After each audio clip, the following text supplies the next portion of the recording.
At our last Compassionate Friends meeting, the topic of answering the question of how many children you have came up.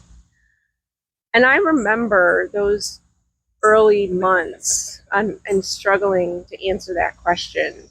And I tried it all sorts of different ways.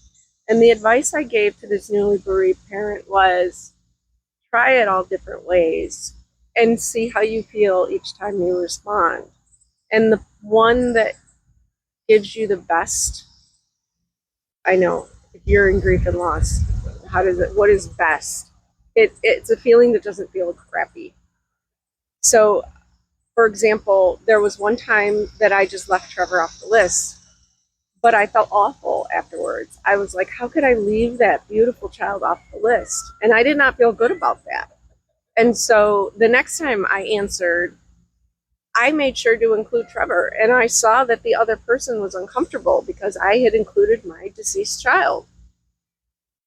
And the people pleaser in me probably was like, ooh, maybe you do leave him off the list.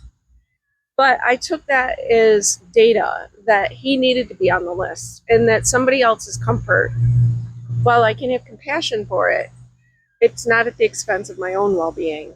And so now Trevor always is included on the list.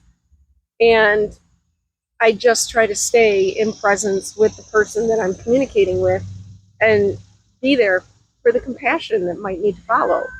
But I have the resources to do that at this point. I've been at this a little bit.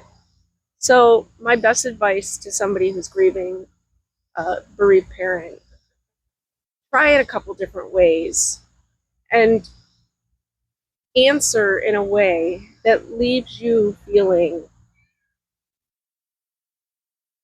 I don't want to say the best, because the best, it still sucks, but in a way that leaves you feeling like it's not at the expense of you. That's all I got on that one.